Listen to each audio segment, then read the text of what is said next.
Listen up.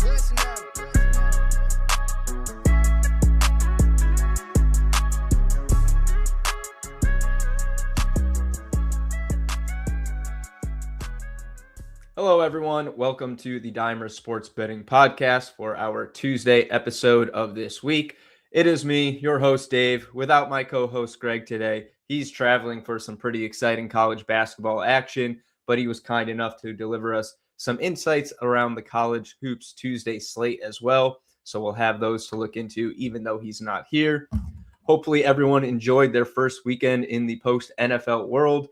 Fortunately, it will also be the last weekend where we don't have both NBA and NHL as well until those seasons call it quits, with the NBA returning this week and the NHL a couple of weeks after. It's going to be a little bit of a light show today, but we still have some classic segments to cover, which we'll get to just in a minute. We'll look at some wins from the weekend according to the Dimers model. We'll look at Greg's College Corner with some edges from Dimers for Tuesday's College Hoops slate. And we'll look at the Genesis Invitational on the PGA Tour after some pretty good success from the golf model this past week at Pebble Beach. And then we'll take a quick little look at the NBA's return on Thursday, very lightly with just some early predictions from the Dimers model, but we'll see what type of early value is out there. And of course, we've got a champ of the week to shout out, though if you've been listening to this show lately, his name will be familiar to you. So let's get right into things with a look at what we should have bet this past weekend using the Dimers model. Should have bet that. As mentioned, it was a pretty light weekend as far as the sports slate was concerned. Didn't really have a lot going on basketball-wise. Hockey-wise, of course, is in the Olympics break, and basketball is just college. We didn't post too much on social, though we did go 2-2 on the college basketball edges we shared, including a women's college basketball play, George Mason.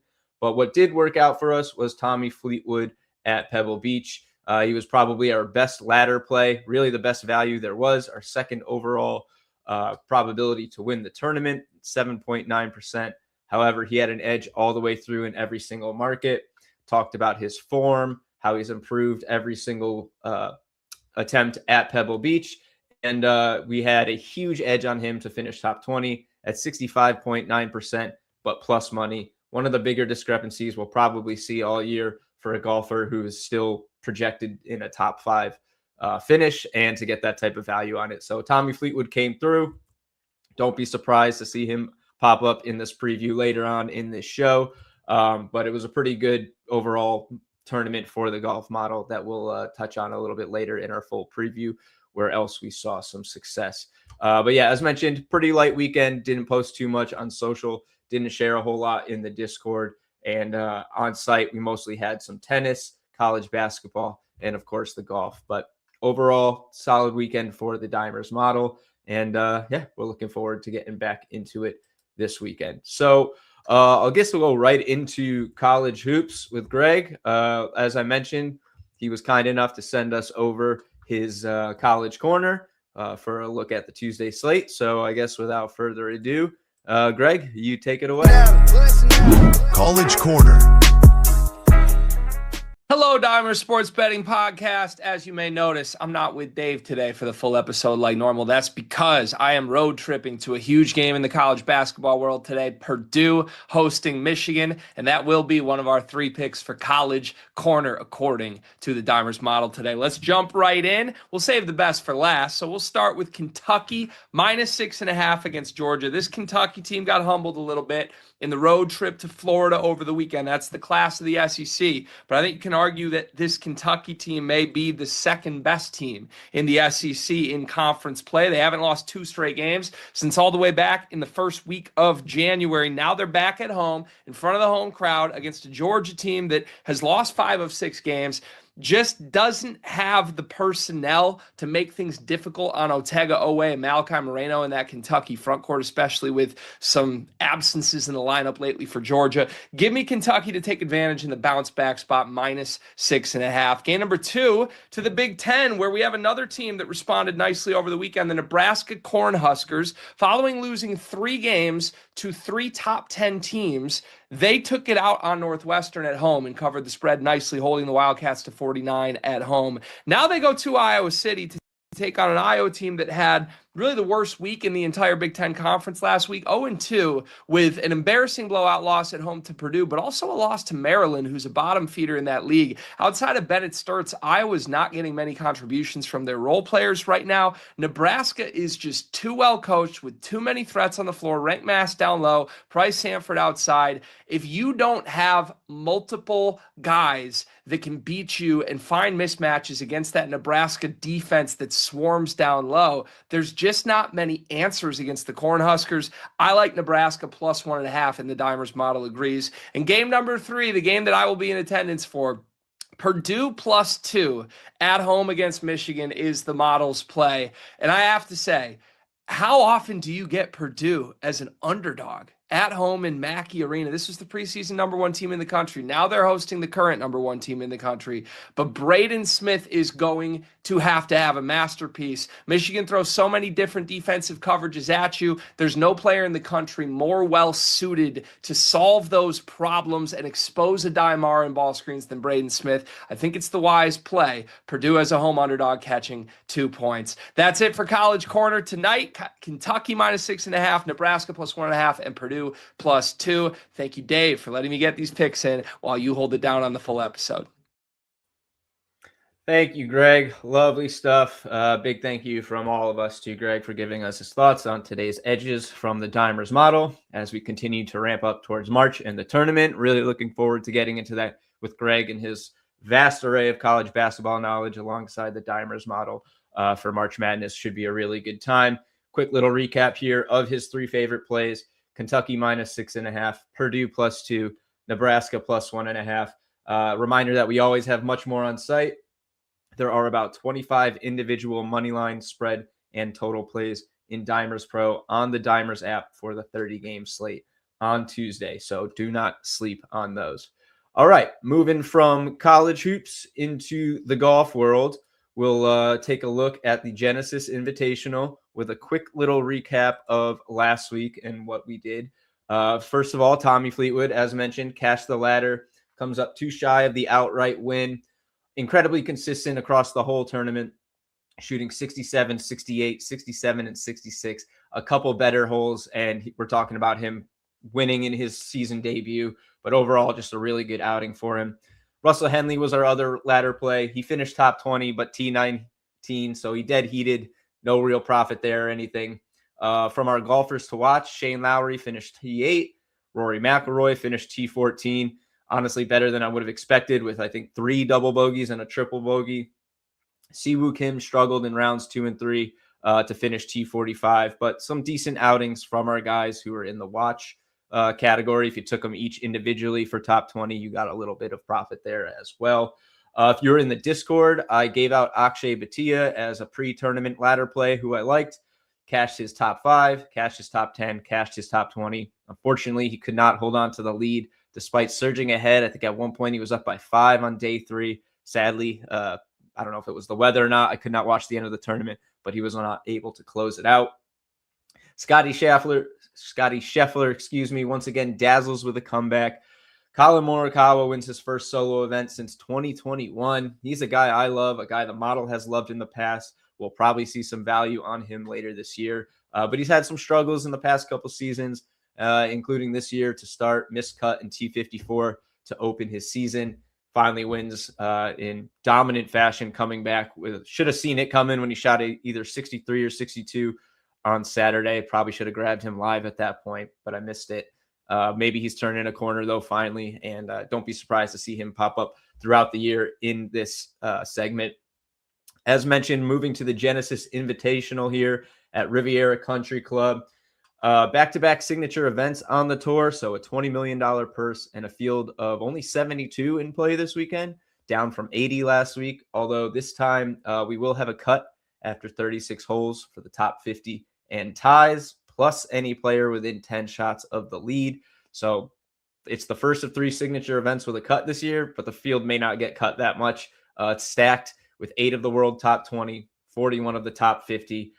So top 50 and ties is a pretty big pool of golfers to get cut. Might not see too many guys actually miss the weekend here.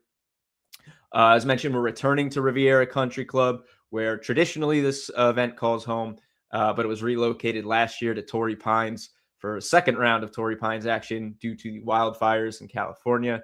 We are back on site this time around. We have a 7,383 yard par 71. It's a little preview of where the 2028 Summer Olympics will be held for both men and women's competitions. So you're getting a little preview of what's to come there.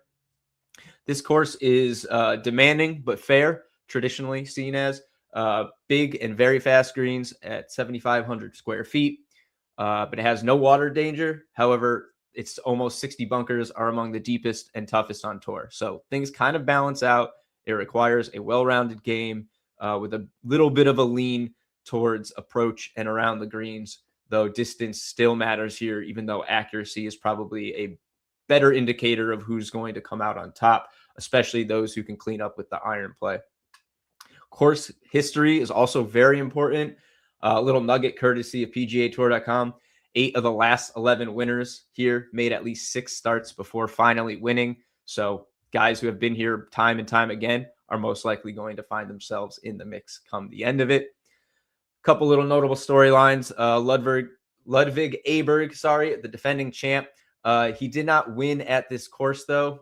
Like I said, it was at Torrey Pines last year, and he's off to an underwhelming start to the year for him with a withdrawal, a miscut, and T37. So I'd be hesitant about jumping right in with the reigning champ here, as it wasn't even at this course.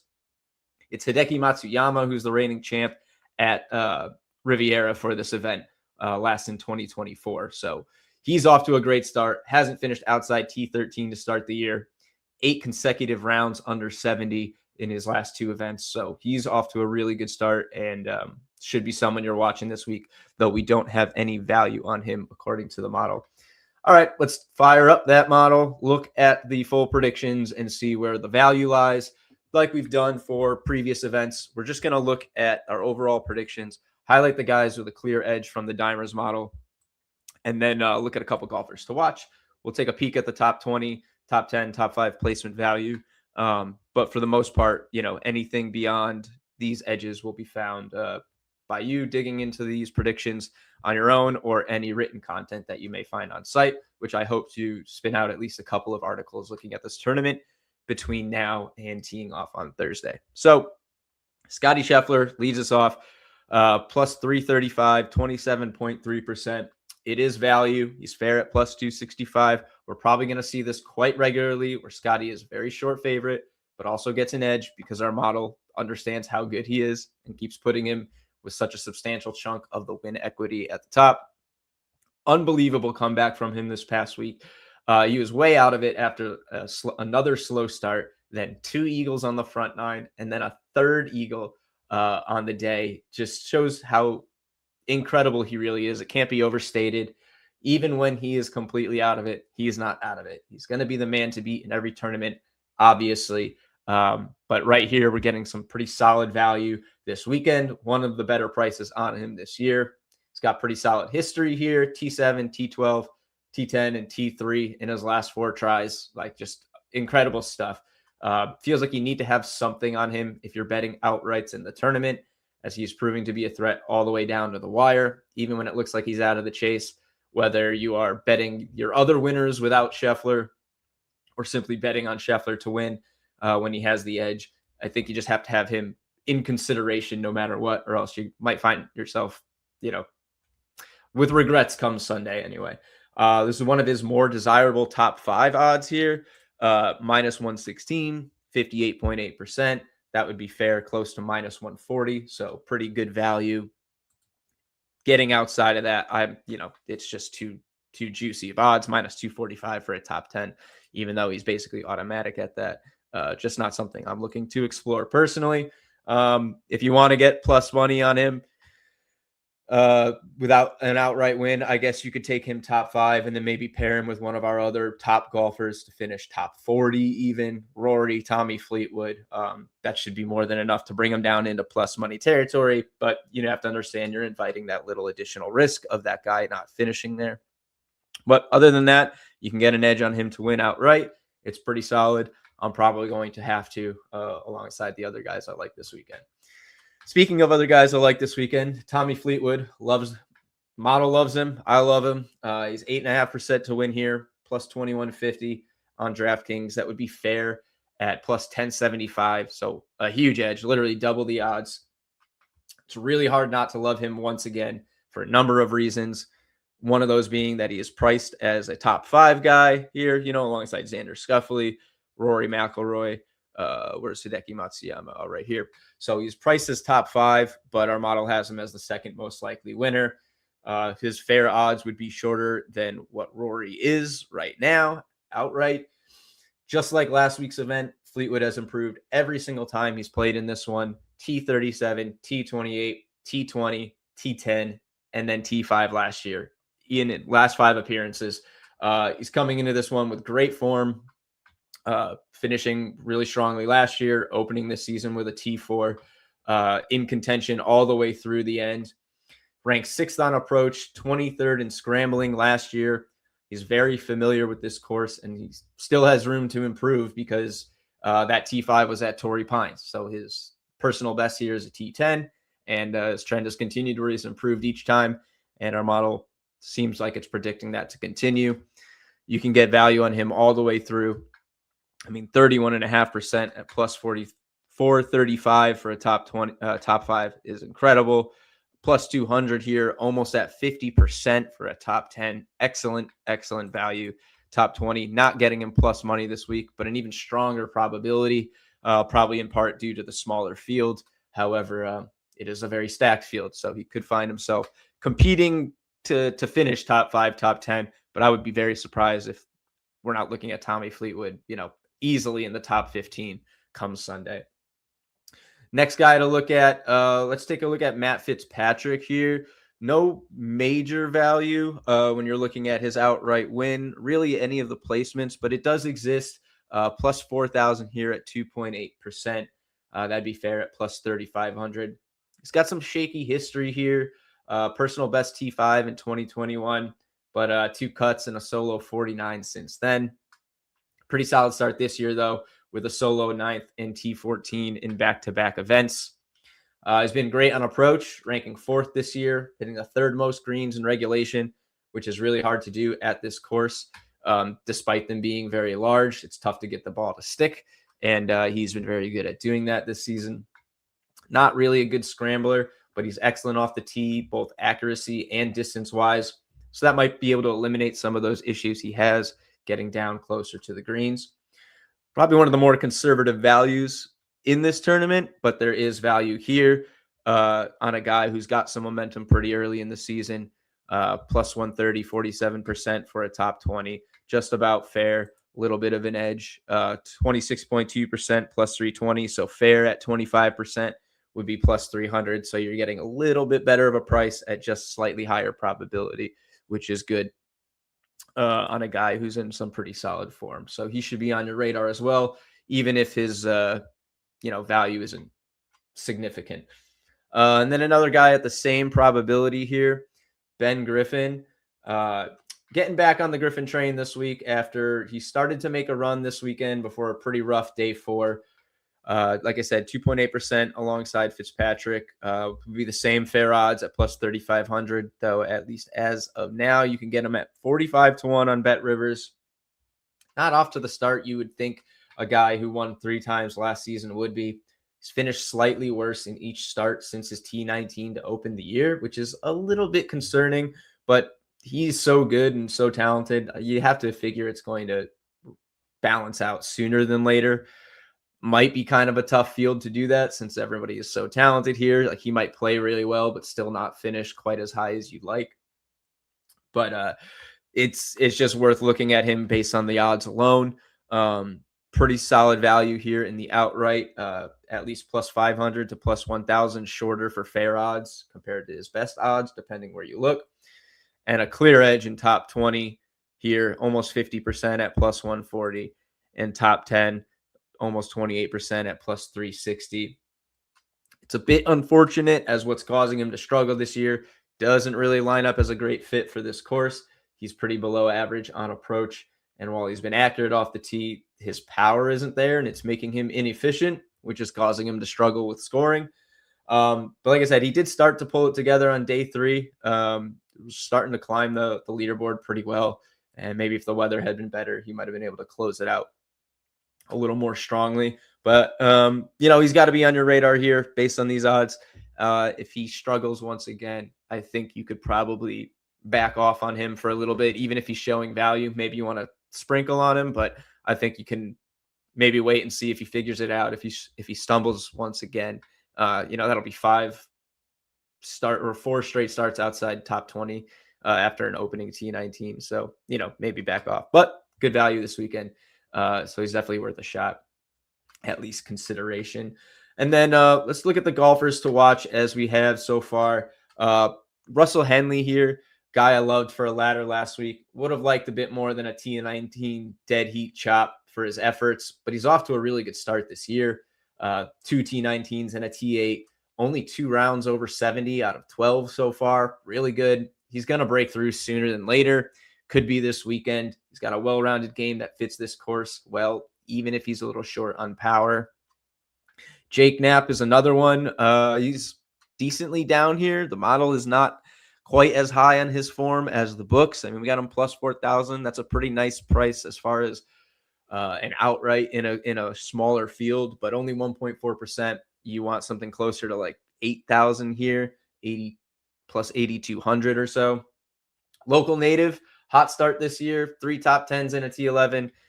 Just one of those guys that there might not be value there, especially with the form he's playing in, but you don't want to overlook him. You should probably consider him at least to contend. Let's see what he is for a top 20 here. It's not going to be value. 36.9% at plus 135. So that's not super far off. You'd want plus 150 at 40%. So it's not crazy. You're getting plus money on a guy who's not finished outside this yet. Just you have to consider that the model is not seeing an edge on him. So you'd be betting against your own interests as far as getting a fair price is concerned.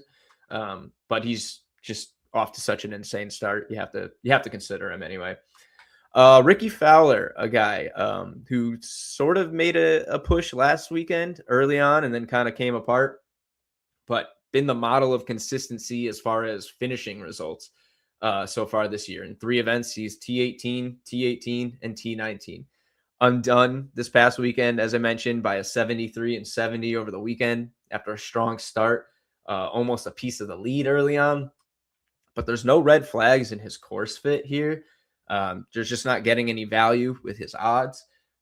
He hasn't done better than a pair of T20s and 9 tries at this event. So one thing to consider here, 38.1%, I believe last I checked for his 4th consecutive top 20 though. Hasn't, like I said, T18, T18, and T19 to start the year. Pretty solid form. Not a lot of concerns as far as, where his game is good and where it's not. So another guy should at least be on your radar this weekend, even if, again, he doesn't have any value. And then one more, a little bit further down here. I might have to search for him because here we go. Ryo Hitsasune. This kid is off to something really nice this season. He's showing some serious upside, and I don't know if it's fleeting, if he's going to come back down to earth or not, but he's 23 years old. He's T2, T10, and T8 in 3 straight starts. Really well-rounded game all the way around. Way down here at only 17.5% to finish top 20. I wouldn't be surprised if he's in the mix, at least for here or better after the cut. He's just really onto something early. And when you're riding a hot hand, sometimes, you concern a little bit less. You find yourself less concerned with the fit and more with the form. And right now he is a guy who is certainly in form. Loads of top 20 value here outside these other guys. The 3 we mentioned here at the top, JJ Spawn, Harry Hall, familiar names from the Dimers model this season. Not off to spectacular starts, at least Spawn. I haven't truly checked Hall's past couple events. Justin Rose, close to fair odds here. He's a winner this season already.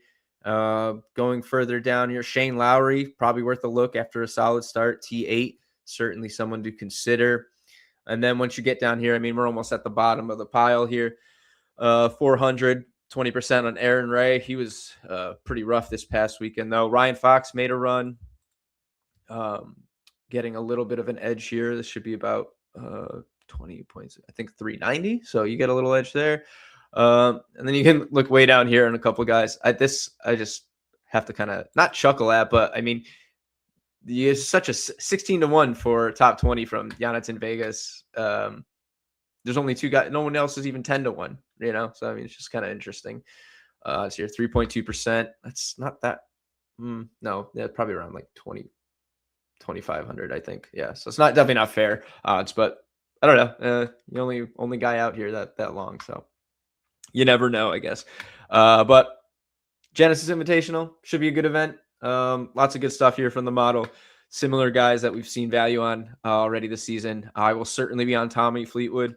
I will certainly be on Russell Henley again. TBD how much I get invested in the other guys. But those golfers to watch: Ricky Fowler, Jake Knapp, Ryo Hitsune. They're very much on my radar as well.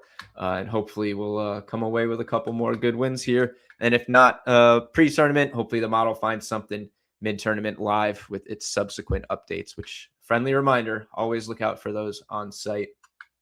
With Dimers Pro, every single round, you'll find your updated predictions for top 20, 10, 5, and outright. As long as there are no delays or suspensions to the round, we do need the round to be completed with all golfers finishing their 18 holes in order to run our updated sims. So PGA preview, Genesis Invitational, fun stuff here, guys. Yeah, let's look forward to it. All right, take a quick look here at the NBA slate. As I mentioned, it is coming back on Thursday. Not going to dive into this significantly, other than really just looking at quick value in the predictions. We have a 1, 2, 3, 4, 6, 7, 8, 10 game slate on Thursday. You go into our best bets here, you'll find a couple sweet spots, money lines, 60+% probability, pretty favorable. We had the Knicks in here earlier, so maybe they've lost the value. Just goes to show the difference in getting a play early or late. But 65% here for Pacers to win, pretty strong. Obviously very juicy. Maybe you want to use that as a parlay piece or something. Then a couple more edges here on spreads. Both of these are sweet spots, these money lines. 6.4% ROI across 160 bets this season in this edge range, probably 2 to 5%.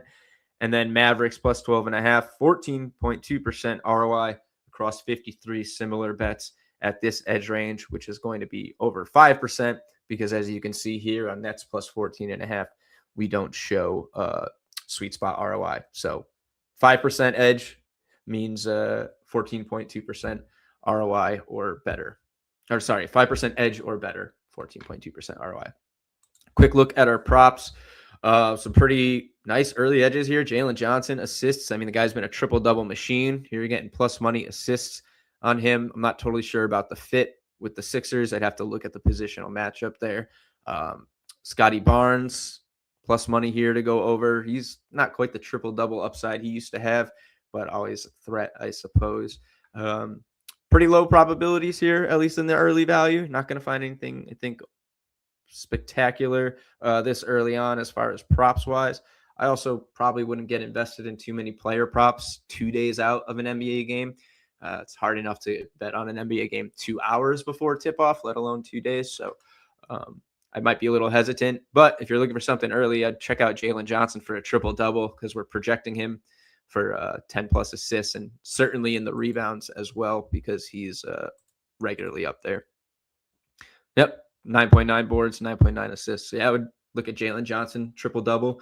I feel like a broken record saying that sometimes, but if the books are going to give you plus 250 for it, and we project him right there. It seems like a good play every time, pretty much. Anything else? You got Jokic here, triple-double. He's probably not really a great value play there, though.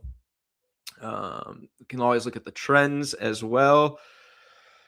May not totally populate. Oh, here we go. Early on, pretty solid trend here for Suggs. 9 of last 10, over 5.5 assists. Şengün, 8.5 boards, and 8 of the last 11. I usually like to use these in conjunction with the projections. find something that matches alongside these, because trends are just trends, especially in NBA. Lots of sometimes situational things that go into that, a player hitting or clearing it. So something to consider. But yeah, lots of good early NBA value anyway. We're going to look into this slate deeper on Thursday's show, kind of how we did last week. Granted, that was only a 3-game slate. We'll probably have to pick a few certain angles and go over it. We can't cover every single NBA game in one show. But we'll find definitely multiple ways to attack these games matchup wise. And Timberwolves Mavericks should be a pretty good one for some overs, at least Timberwolves side, maybe some 3-pointers on Anthony Edwards or Naz Reid, probably a good spot. But again, we'll dig into that on Thursday, much more in detail over the slate. So stay tuned for the next show.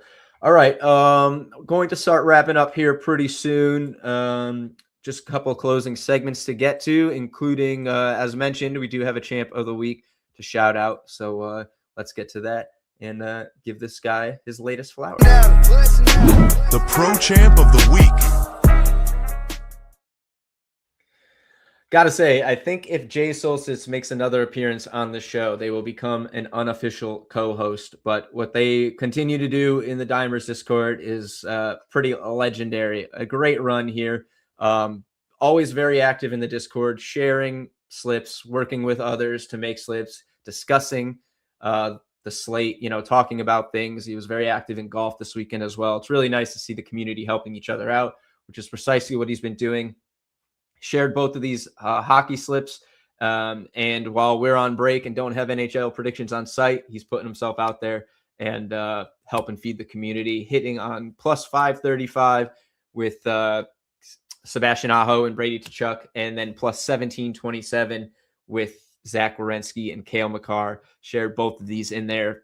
Right here, you can see turned $85 into over $1,000 with two little hockey 2-leg parlays that they shared for the community. So again, show us your wins, share your wins with us in the Discord. We love to shout out the community.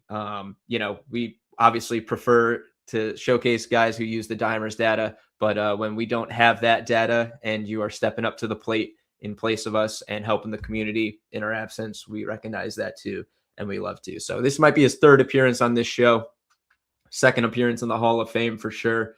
But once again, well done. And thank you for helping the community, Jay Solstice. All right, one more final look at what is on Dimers this week, and then I'll get out of your hair. What's on Dimers this week?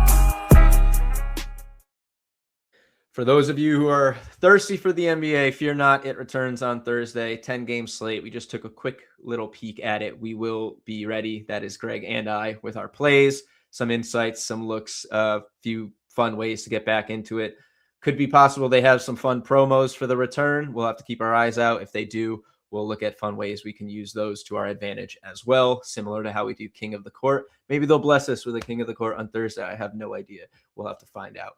MLS season kicks off on Saturday. Exciting for some, for many. I'm not an MLS expert by any means, but I did publish an article over the weekend on 3 teams that have an edge to win it all, headlined by Leo Messi and Inter Miami, the reigning champs, plus 450 and 24% probability from our model. So you can get a nice little edge on the favorite. Remains to be seen how they follow up last year's winning campaign in Messi's, what's this going to be, his 3rd season now, 4th season with Miami? Flying by already. It's crazy. But plenty of stuff coming your way. We'll have some more golf coverage, so look out for that. Reminder that the golf predictions update after every single round. Reminder that you can use promo code podcast to get 50% off your first month, year, or week of Dimers Pro. It's your choice. As long as it's your first purchase, you get 50% off. And then you get access to all these insights on your own every single day, every single week for every single slate. I'll be back on Thursday alongside Greg. We'll be here to help you guys with primarily the NBA slate and anything else we could find and drum up between now and then. And then shortly thereafter, we will be on a 3-day-a-week schedule, Tuesday, Thursday, Friday, rolling right into baseball season. Can't wait for that with lots of fun looks and such. So stay tuned. Thank you. Good luck betting. Gamble responsibly, please. And subscribe to Dimers on YouTube. check out dimers.com and the Dimers app. And we will see you on Thursday. Listen up, listen up.